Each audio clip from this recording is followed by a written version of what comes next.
Capítulo 12. A tentação no deserto. Então Jesus foi levado pelo Espírito ao deserto para ser tentado pelo diabo.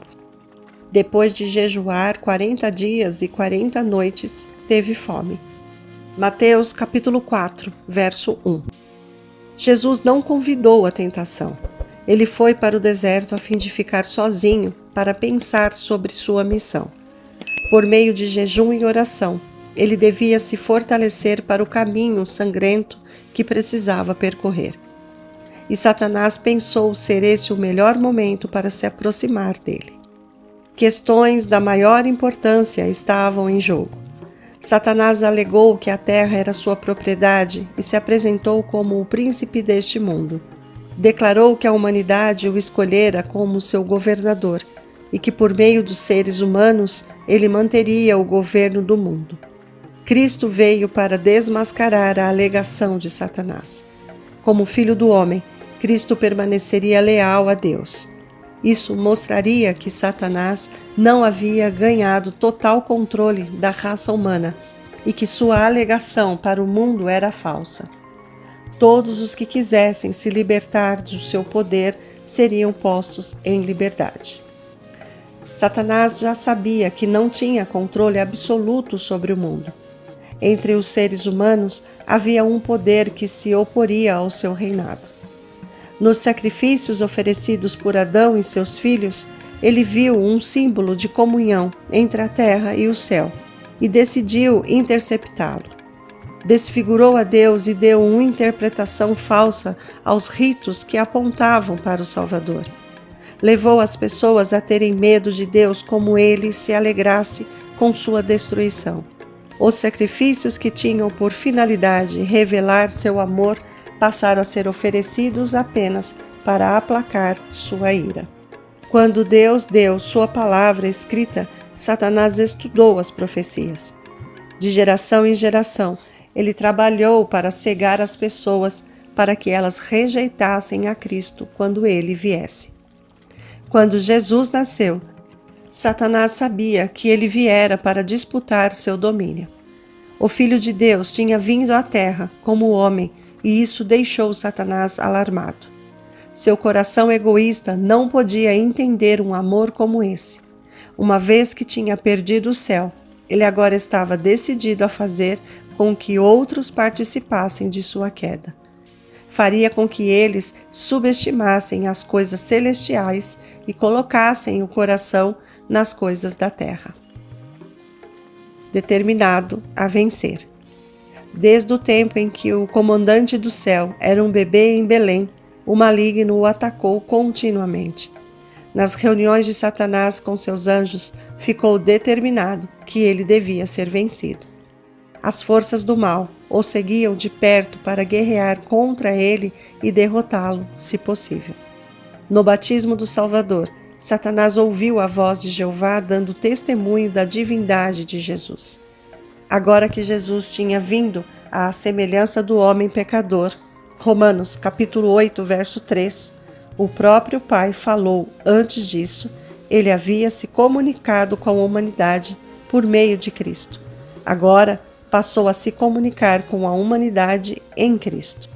Agora estava claro que a ligação entre Deus e a humanidade tinha sido restaurada. Satanás viu que agora ele teria de vencer ou seria vencido, e se reuniu todas as forças e a apostasia contra Cristo. Muitos não enxergam esse conflito entre Cristo e Satanás, algum efeito em particular sobre sua própria vida. Mas no interior de cada coração humano, o conflito se repete.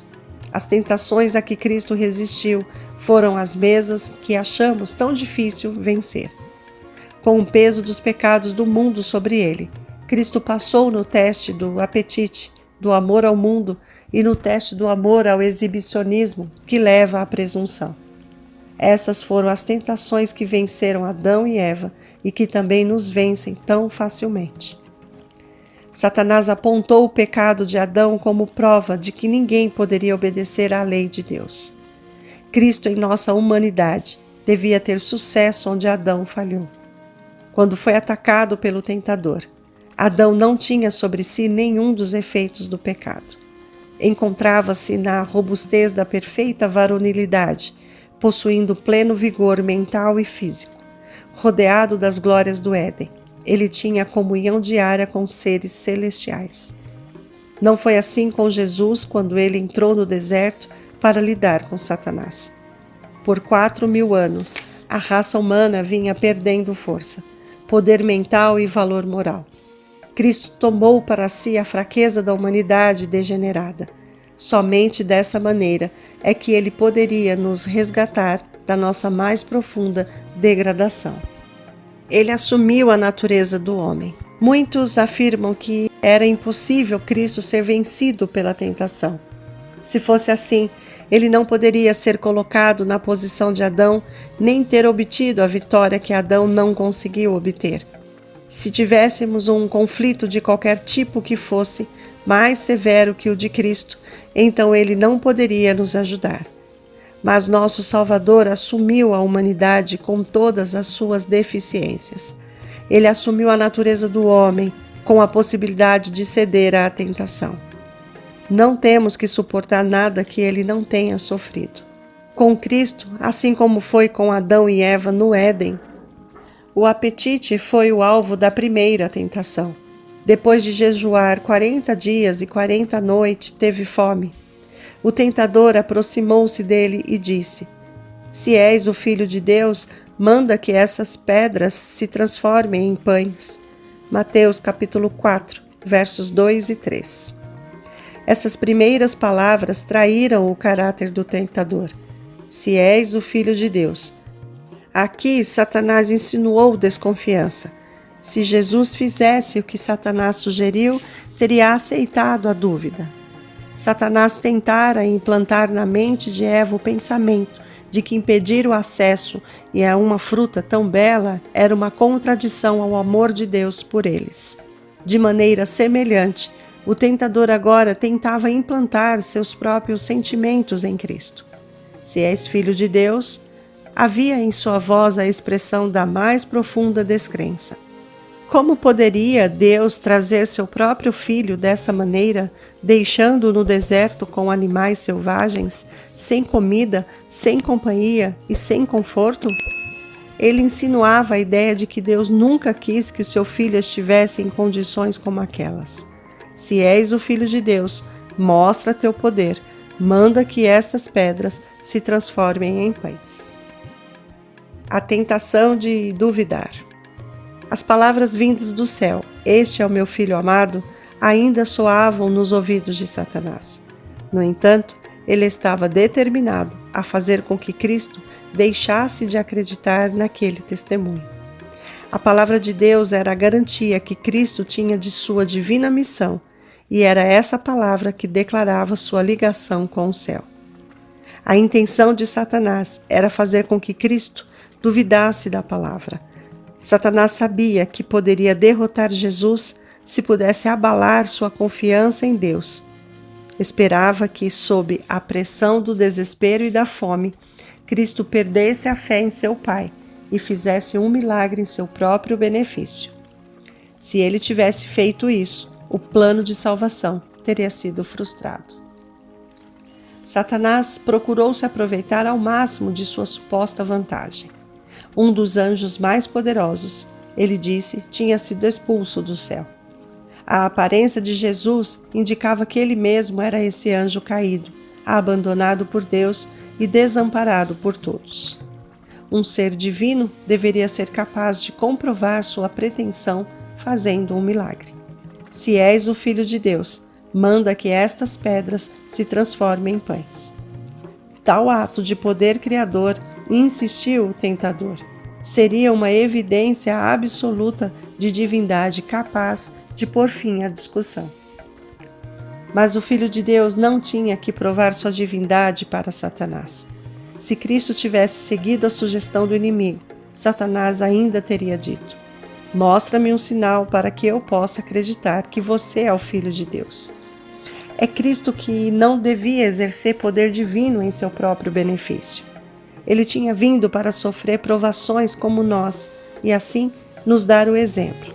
Suas maravilhosas obras foram todas para o bem dos outros. Fortalecido com lembrança da voz do céu, Jesus descansou no amor de seu Pai.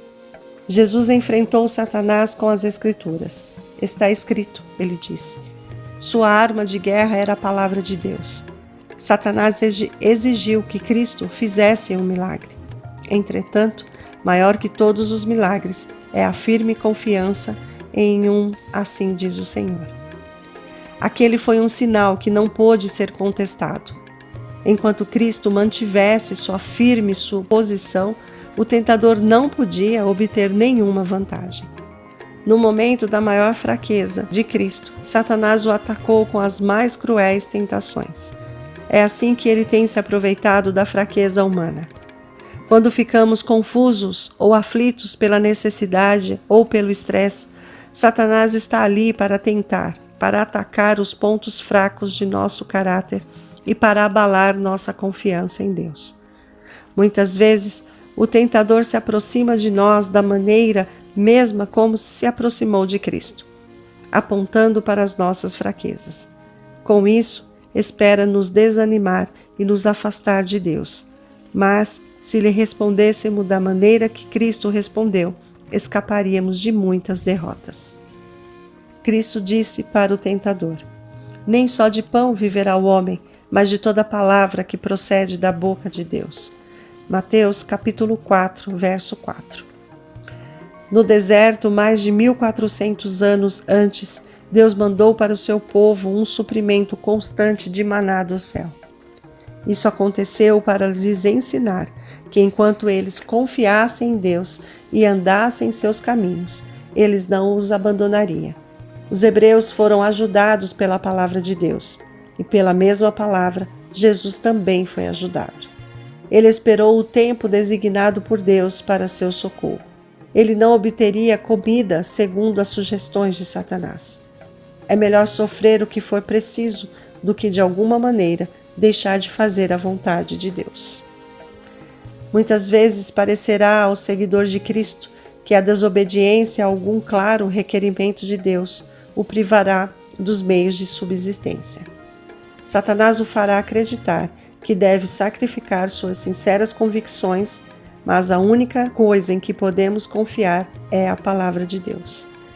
Quando conhecermos o poder de sua palavra, não seguiremos as sugestões de Satanás para conseguir alimento ou salvar nossa vida. Obedeceremos às ordens de Deus e confiaremos em sua promessa.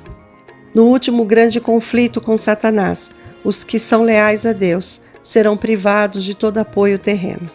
Por se recusarem a quebrar sua lei, eles serão proibidos de vender ou comprar. Ao obediente, Deus prometeu que habitará nas alturas. Terá suprimento de pão e água não lhe faltará.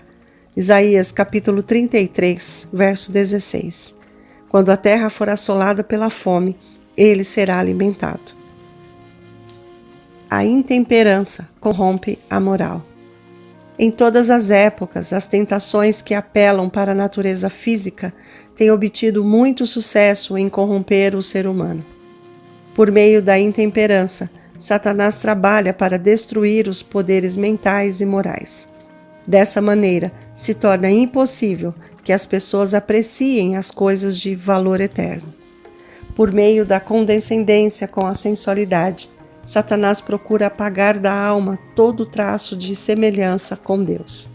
Cristo declara que, antes de sua vinda, a condição do mundo será igual aos dias de Sodoma e Gomorra. É preciso que entendamos a lição do jejum do Salvador. Somente se vivêssemos a inexprimível angústia que Cristo sofreu, é que poderíamos avaliar os males da satisfação própria sem limites. Nossa única esperança de vida eterna é sujeitarmos nossos apetites e paixões à vontade de Deus. Mediante nossa própria força, é impossível dizer não aos impulsos da nossa natureza caída. Mas por ter passado pelo terreno que temos de percorrer, nosso Salvador nos preparou o caminho para a vitória. Ele não quer que fiquemos intimidados e desanimados. Tenham ânimo, ele diz, eu venci o mundo. João capítulo 16, verso 33. Todo aquele que está lutando contra o pecado do apetite deve olhar para o Salvador no deserto da tentação. Veja sua agonia na cruz ao clamar: tenho sede. Sua vitória é nossa vitória. O príncipe deste mundo está vindo, disse Jesus. Ele não tem nenhum direito sobre mim. João capítulo 14, verso 30. Não havia nada nele que correspondesse aos raciocínios enganadores de Satanás. Ele não consentia com o pecado, nem sequer por pensamento. Ele cedeu à tentação. Também pode ser assim conosco. A humanidade de Cristo estava unida à divindade. A presença do Espírito Santo o capacitava para o conflito. Ele veio para nos fazer coparticipantes da natureza divina. Deus nos toma pela mão da fé para que ela se agarre firmemente à divindade de Cristo, de modo que possamos alcançar a perfeição de caráter. Cristo nos mostrou como conseguir isso. Que recurso Cristo usou para vencer Satanás? A palavra de Deus. Está escrito, ele disse. Toda a promessa da palavra de Deus é nossa. Quando a tentação o atingir, olhe para o poder da palavra. Todo esse poder é seu.